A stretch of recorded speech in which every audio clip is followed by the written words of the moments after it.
In the villages of Yemen, it's the children who suffer most. Wherever you go, you can see the human cost of this war. 7-month-old Fatima is weak and severely malnourished. She's one of hundreds in this area alone.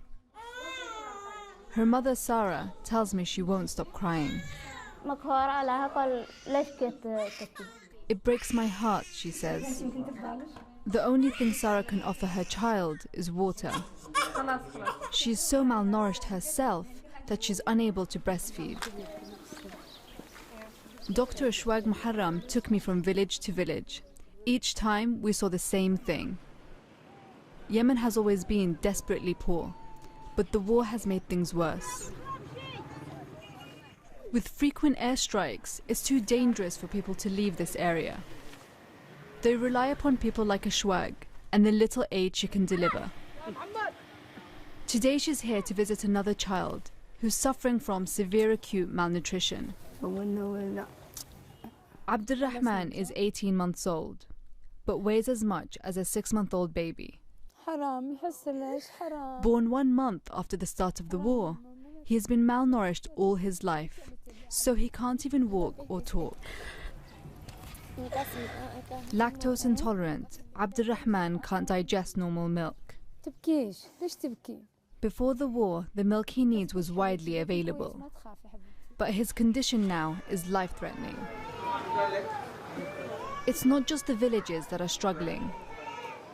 This war has forced 600 hospitals to close down, and lack of supplies has pushed this central hospital to the brink. Children are the most affected by malnutrition. Here, hunger has left 1.5 million children starving.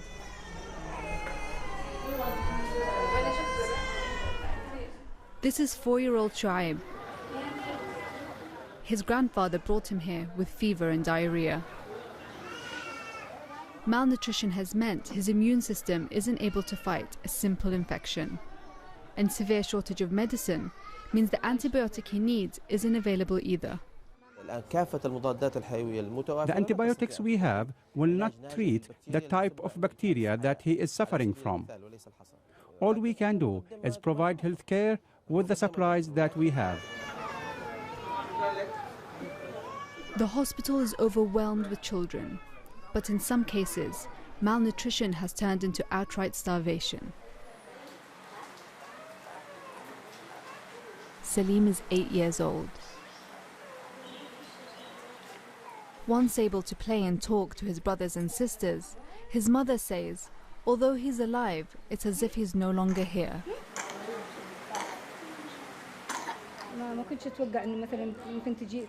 I never imagined I would ever see a child like this in Yemen. This boy is starving. It scares me that it may be the beginning of a famine. According to UN figures, there are now 370,000 children with the same level of malnutrition as Salim. 4-year-old Shuaib's grandfather tells us his condition has taken a turn for the worse.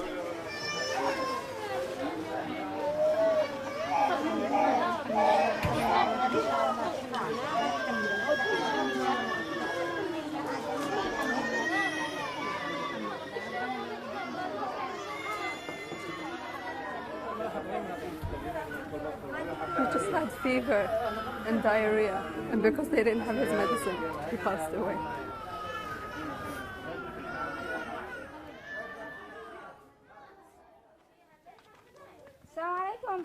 Back in the village, Ashwag has some good news.